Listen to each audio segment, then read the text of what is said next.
Sekarang pakai paket dataku sendiri. Nggak masalah.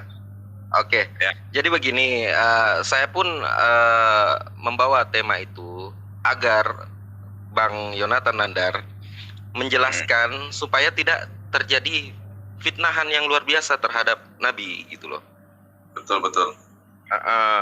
Karena tema para misionaris itu biasanya pernikahan, menikahi anak di bawah umur, terus habis itu surah jin yang dibawakan oleh Kucluk itu, terus habis itu apa lagi ya? Ya itu tema-temanya sih sebenarnya kalau saya lihat nggak ada yang baru, tema-tema lama, cuman dibawakan oleh orang baru. Iya, tema-tema lama tentunya sudah kami sanggah juga gitu. Jadi saya sangat gitu. Iya, kalau jadi saya minta Bung Yonatan Nandar ya menjelaskan itulah supaya mereka itu terbuka bahwa itu hanya pandangan yang menyesatkan sebenarnya. Ya. Karena berdasarkan sirah tersebut saya baca bahwa Khadijah itu mengikuti agama Mila Ibrahim yang Hanif, ya kan? Dan pernikahannya bukan dikaduin Bible tapi onta. Karena ada tanggapan mereka bahwa kadonya itu Bible, padahal sesuai dengan sirah itu onta. Dan yang menikahkan Nabi itu bukan Warakah bin Naufal, tapi siapa gitu, siapanya Khadijah gitu, tapi bukan Warakah bin Naufal. Saya lupa apa itu. Sebentar bang. Aku punya kitabnya ya, sebentar bang. Oke, siap. Disponsori oleh Ichi Ocha ya, kawan-kawan ya, Ichi Ocha. Oke bang, ini sebentar aku balik dulu layarnya supaya tidak kemudian. Ini bang, ini abang pernah baca buku ini nggak? Belum. Karena ini siapa? Safi Rahman Al-Bari. Oke. Belum. Ini sirah Nabawi yang paling lengkap, bahkan bestseller di perjalanan hidup Rasul yang Agung Muhammad SAW dari kelahiran hingga detik-detik terakhir. Nah, salah satunya berkenaan dengan bagaimana ketika Khadijah radhiyallahu anha menjadi orang yang pertama membenarkan atau sabiqunal awwalun ya. Sabiqunal awwalun itu orang-orang pertama masuk Islam. Jadi Khadijah ini adalah orang yang kali pertama menguatkan, bukan hanya membenarkan ya. Kalau benar, oh ya udah kamu benar. Enggak, tetapi menguatkan posisi Nabi Muhammad SAW ketika menerima wahyu pertama. Nah, bentuk penguatan ini kemudian diperkuat lagi dengan kemudian membawa Rasulullah kepada Warakah bin Naufal. Nah, tapi harus diingat bahwa Warakah bin Naufal bukan orang Kristen. Ingat satu ya. Bukan orang Kristen. Jadi apa? Belum selesai koma ini. Warakah bin Naufal itu adalah seorang pengikut Kristus yang asli. Nah, Nabi Isa yang asli ya.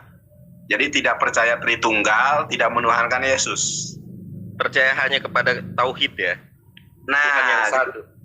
Betul. Jadi gini bang, kita itu jangan mendengar Warakah bin Naufal Nasrani langsung mindset kita itu alam bawah sadar itu berarti dia nyembah Yesus. Jangan salah paham. Nah, jadi kadang orang itu Warakah bin Naufal seorang Nasrani, langsung mindsetnya itu menyembah Yesus, menyembah Tritunggal, padahal tidak gitu kan. Gitu. Ya kayak gitulah. Jadi bisa dibedakan Nasrani yang pada zaman itu yang dianut oleh Warakah bin Naufal adalah berbeda dengan Nasrani yang sekarang yang dianut kebanyakan orang ini. Karena saya membaca itu Warakah bin Naufal adalah Nasrani denom Ebion. Dia seorang yang kemudian dia menguasai Hebrew, bahasa Ibrani, Aramaic, dia bisa bahasa Yesus sehari-hari dia paham. Bahkan ada fitnahan bahwa Nabi mengkonsultasikan wahyu kepada Warakah bin Naufal. Iya. Kalau enggak. Jadi kembali ke Khadijah ya, bahwa Khadijah itu kan menguatkan Rasul dan membawanya kepada Warakah bin Naufal. Betul. Warakah bin Naufal tahu Torah dalam bahasa Ibrani, tahu Injil dalam bahasa Ibrani. Injilnya bukan Injil Matius, Markus, Lukas, dan Yohanes. Karena Injil Matius, Markus, Lukas, Yohanes itu kan dikanonisasi pada tahun 325 Masehi. Yang selain itu banyak sekali Injil-Injil yang lain. Ada 1000 pemuka agama ya. Dari 1000 ini yang 700 dibuang, yang benar ini dibuang Bang. Yang 300 yang berkesesuaian dengan rejim Romawi pada saat itu, yang kebanyakan adalah paganisme, itu yang diterima. Nah, jadi dari Injil Matius, Markus, Lukas, dan Yohanes itu banyak Injil-Injil lain yang kemudian berkesesuaian dengan Al-Quran. Dalam arti membenarkan kedatangan Nabi Muhammad SAW. Salah satunya adalah Injil Barnabas itu. Tapi Injil Barnabas bukan Injil asli ya. Tapi mereka sih nggak diakui. Iya. Nah, gitu. Itu salah satu sisa-sisa peninggalan bahwa pada saat itu terjadi 2 konflik besar. Yang 700 orang mempertahankan ajaran Nabi Isa alaihissalam, yang 300 ini pengkhianat gitu kan. Cari aman. Bagaimana baik diakui atau tidak, sadari atau tidak bahwa pada saat itu Bani Israel dijajah oleh Romawi. Romawi pada saat itu kepercayaannya paganisme, percaya kepada para dewa, bahkan kalau paganisme berarti sebelum Tritunggal versi Injil, Tritunggal yang sebelumnya udah ada yang versi Mesir ya. Horus, Isis, dan siapa sih satunya? Yang mati itu siapa ya? Horus apa ya? Yang bangkit hari ketiga itu Horus kalau nggak salah sih. Itu sudah ada sejak zaman dahulu gitu. Berarti kalau saya sambungkan dengan kebangkitan pada hari ketiga, bukan cocok logi ya, secara rasional aja. Nabi Isa itu nggak pernah bangkit. Nabi Isa itu diangkat oleh Allah. Itu versi pun mereka. Versi mereka kan. Itu pun ada menurut Basilides itu. Basilides itu hidup pada tahun 117 Masehi sampai 138 Masehi, mengatakan bahwa Yesus tidak pernah disalib. Begitu. Itu orang Kristen mula-mula loh, 117 sampai 138, lebih tua Basilides daripada Injil kanonik. Berarti itu sama dengan aliran Nasraninya Warakah bin Naufal, karena Warakah bin Naufal denom tersebut tidak mengakui Isa disalib. Iya, gitu. Banyak denom itu. Orang dari 700 orang Bang, dari 700 orang yang berpegang teguh terhadap Tauhid Bani Israel. Tauhid Bani Israel itu kan Shema Yisrael. Adonai Eloheinu Adonai Echad, Chi Adonai Eloheinu Hu Elohaiha Elohim. Itu ya. Karena wahai Bani Israel, Tuhan kita adalah Allah yang Esa, Ehad. Itu kan.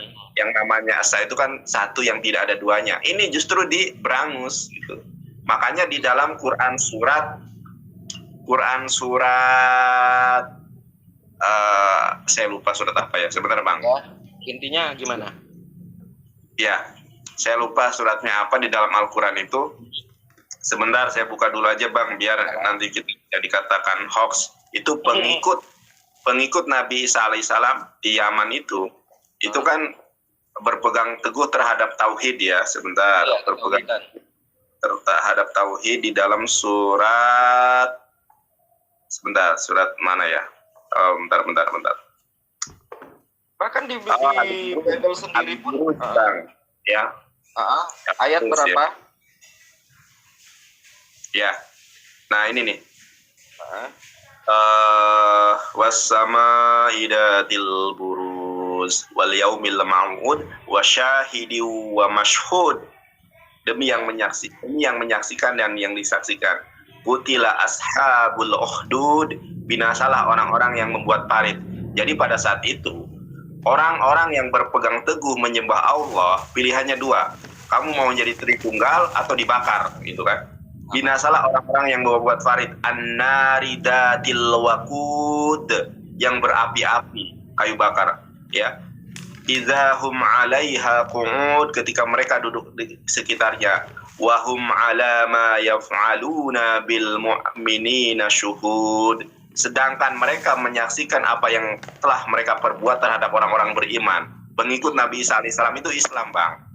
Islam itu apa? Menyembah Allah yang esa, mempercayai bahwa Isa itu adalah Rasulullah, gitu kan, seperti dalam Yohanes 17 ayat ketiga, inilah hidup yang kekal, bahwa engkau mengenal satu-satunya sembahan yang benar yaitu Allah, dan mengenali Kristus adalah Rasulullah dalam bahasa.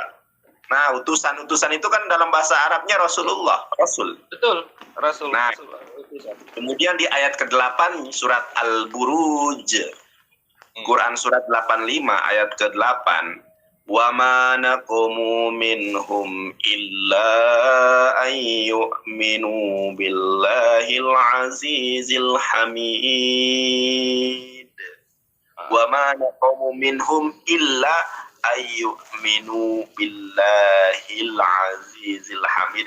Dan mereka menyaksikan orang-orang mukmin itu, dan mereka menyiksa, bukan menyaksikan kok. Dan mereka menyiksa, mana kaum minhu, menyiksa orang-orang beriman itu karena orang mukmin itu beriman kepada Allah yang maha perkasa lagi maha terpuji. Alladzi lahu mulkus samawati wal ardh wallahu ala kulli syai'in syahid, yang memiliki kerajaan langit dan bumi, dan Allah menyaksikan segala sesuatu. Innalladzina fatanul mu'minina wal mu'minati thumma lam yatubu falahum adzabu jahannam walahum adzabul hariq. Sungguh orang-orang yang mendatangkan cobaan, menyiksa, membunuh kepada orang-orang mukmin laki-laki dan perempuan, lalu mereka tidak bertobat, maka mereka akan mendapatkan azab jahanam. Mereka akan mendapatkan azab neraka yang membakar. Nah, itu Bang. Jadi orang-orang yang mengikuti Nabi Isa alaihissalam, menyembah Allah, mengikuti Nabi Isa, tidak makan babi, itu mereka bakar. Mereka bakar ya. Nah, jadi kamu ancamannya ya itu neraka jahanam. Ancamannya kamu milih Tritunggal atau menyembah Allah saja. Kalau kamu menyembah Allah saja, bakar, dibunuh. Makanya pilihannya dua. Itu Bang, itu sejarah loh. Sejarah itu nggak bisa terbantah. Iya, itu sama seperti sejarah penaklukan Hagia Sophia yang tanpa menumpas wanita, anak-anak, dan manula, gitu kan. Seperti itu, bahwa ya Islam datang dengan damai, tidak ada dengan seperti itu. Gitu. Bahkan Andalusia itu kan dulu Muslim, ya. Nah, terus dipilih nih, kamu mau masuk Kristen atau tetap Muslim tapi kamu dibunuh. Jadi pilihannya tetap dua dari dulu itu. Makanya Andalusia sekarang jejak Islam ini sudah nggak ada di sana. Iya. Bahkan nilai-nilai Islam sudah nggak ada di sana. Padahal dulunya itu di bawah ini loh. Pilihannya karena dua itu, kamu mau murtad apa kamu dibunuh. Orang kan kalau sudah diancam dengan dua perkara itu, waduh, kalau gua mati ini kan tidak semuanya kuat kan. Nah ini berhubungan dengan yang mereka juga biasa angkat sebagai tema debat dalam Muslim, boleh takiyah gitu loh, gitu. Karena hubungannya itu karena banyak pada saat waktu itu berbohong untuk menyelamatkan nyawa, ya kan, white lies lah, kebohongan putih, ya. Kayak gitu. Padahal di kitab mereka banyak sekali tentang white lies itu. Saya nggak bisa lihat catatan saya, tapi ada white lies di kitab mereka. Ada. Seperti itu. bahwa takia kalau menurut saya diperbolehkan dalam keadaan mendesak yang bersangkutan dengan nyawa. Misal nih contohnya ada garong masuk rumah, mau ngerampok gitu kan. Masa iya kita mau nunjukin ini atau misalnya ada seseorang yang mau membunuh keluarga kita masuk rumah, masa iya sih saya tega nunjukin tempat sembunyi keluarga saya? Kan nggak mungkin. Betul. Seperti itu. Agama takia, salah karena ada ayat di Bible itu, bahkan Tuhan Anda itu menaruh kebohongan di mulut-mulut nabinya. Bung Ruki 77. Betul. Agama takia kan? Betul. Menaruh kebohongan di mulut nabi-nabi mereka. Jadi siapa yang takia, Ruki? Betul Bang. Bahkan di dalam di dalam di dalam 1 Korintus itu ya, apabila kemuliaan Tuhan melimpah berkat dusta yang aku bawa, apakah aku masih dihakimi sebagai orang yang berdosa? Dan saya pernah membaca itu, cuman saya lupa persisnya apa. Mungkin Bung Yonatan tahu bahwa tidak apa-apa berbohong asal demi nama Yesus. Ada kan? Cuman saya lupa. Saya nggak bisa buka, soalnya saya nggak punya layar lain atau handphone lain. Jadi ada. Itu Roma 3 ayat ke-7 sampai 8. Tetapi jika kebenaran Allah oleh dustaku melimpah kemuliaannya, mengapa aku masih dihakimi lagi sebagai orang berdosa?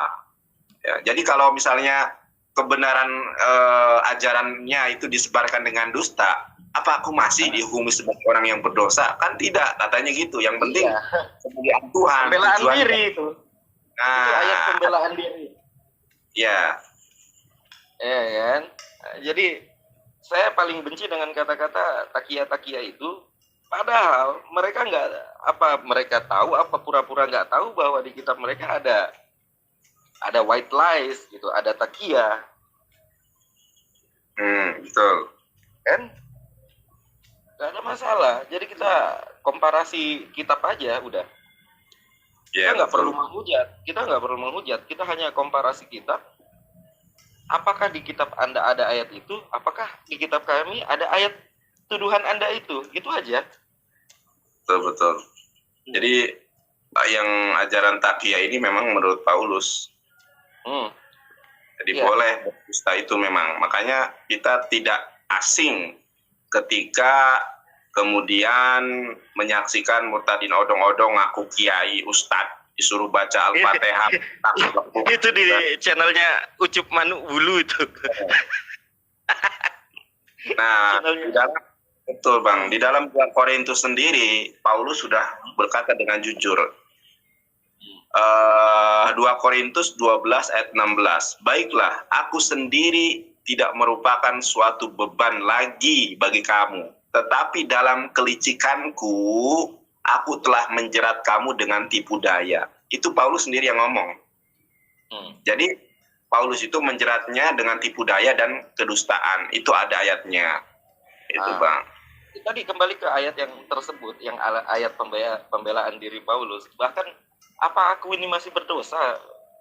Sudah menyebarkan agama dengan nama Yesus, apakah aku ini masih dihakimi sebagai orang yang berdosa? Gitu kan, ayat pembelaan diri.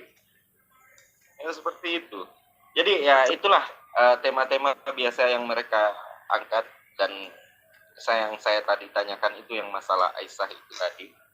Itu aja sih, Bung. Ini kayaknya banyak umat sebelah yang agak-agak panas ini di bawah. Aja. Nah, orang si Paulus sendiri gini Bang, saya kalau punya, saya punya atau mereka mau naik. Nih Bang, Alkitab berbahasa Arab ya. Nih Alkitabul Muqaddas berbahasa Arab, dan mereka memasukkan tulisan-tulisan Paulus sebagai firman Tuhan. Tulisan Paulus. Saya mau tanya. Ya, gimana? Saya mau tanya nih, Bang. Apakah pada skrip asli Bible itu tertulis nama Allah di situ, ataukah Theos atau apa? Nggak ada bang. Karena di LAI kan Allah, iya kan? Ya, Theos adanya. Adanya Theos. Ya, Theos. Berarti. Jadi mohon maaf ya, orang-orang Kristen ini nggak punya proper name Tuhan. Bener. Sekarang aku mau nanya, mereka mengatakan Allah Bapa, Ilah Bapa. Bapa namanya siapa? Kalau Hasem, Adonai, Yod-Heh-Vav-Veh itu sembahannya orang Yahudi. Tapi kan itu dimasukkan di PL. PL kan satu bagian Bible gitu loh. Iya. Apakah itu orang Yahudi? PL itu punyanya orang Yahudi, bukan punya orang. Kemudian, tapi perkataan Paulus, kisah para Rasul, Galatia, Korintus itu dikategorikan sebagai firman Tuhan. Tetapi di bangsa Paulus sendiri telah berkata jujur di dalam 2 Korintus 11, 16-17. Ini ayat ke-17-nya aku bacakan. Apa yang aku katakan, aku mengatakannya bukan sebagai orang yang berkata menurut firman Tuhan.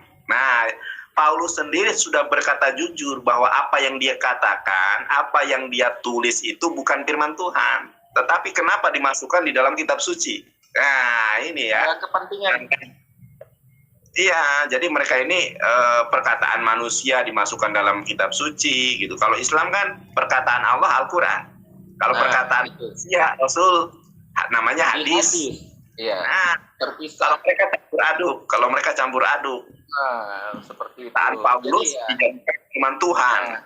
Jadi Paulus pertanyaan saya, Bang, Paulus sendiri mengatakan apa yang aku katakan, aku mengatakannya bukan sebagai orang yang berkata berdasarkan firman Tuhan, melainkan sebagai orang bodoh yang berkeyakinan bahwa ia boleh bermegah tuh. Juar, terima kebenaran. Dan pertanyaan saya ke mereka yang sampai saat ini agak mereka sulit menjawab itu hanya pada ini aja kok, Bung. Pada skrip Codex Sinaiticus itu seorang wanita memanggil Yesus itu Sir. Kenapa yang di sekarang itu ditulisnya Tuhan gitu loh. Jadi ada perbedaan jomplang antara Tuhan dan Tuhan. Itu agak kesulitan. Berarti saya simpulkan pada LAI Indonesia ada editing. Iya, enggak, terjemahannya yang salah, Bang. Karena di dalam bahasa ininya, di dalam bahasa Aramnya maran. Ya, engkau memanggil atau guru atau master gitu kan. Kalau di dalam bahasa Ibraninya Korimli Rabbi Fe'adon, engkau aku Rabbi guru Fe'adon, Mister. Di dalam bahasa Arabnya tad'unani mu'aliman wasyahidan, engkau menyebut aku mu'alim, orang yang berilmu, wasyahidan, junjungan, syahid, Tuan. Makanya kita menyebut Nabi Muhammad SAW sebagai Sayyidina Muhammad, Sayyidina Abu Bakar, Sayyidina Ali, Sayyidina Utsman. Bayangkan kalau Sayyidina, Sayyid diterjemahkan jadi Tuhan, gawat kita. Tuhan Abu Bakar, Tuhan Umar, Tuhan Utsman. Ini ada nih di 13 ayat ke-13 dalam bahasa antum tad'unani mu'alliman wasyahidan. Engkau menyebut aku alim wasyahid, tapi diterjemahkan jadi Tuhan. Oke, Bang. Terima kasih, Bang. Siap. Makasih ya. Mungkin ada teman-teman yang non-muslim yang pengen naik. Ayo, naik gantiin aku. Debat sama dia. Makasih, Bung ya. Assalamualaikum.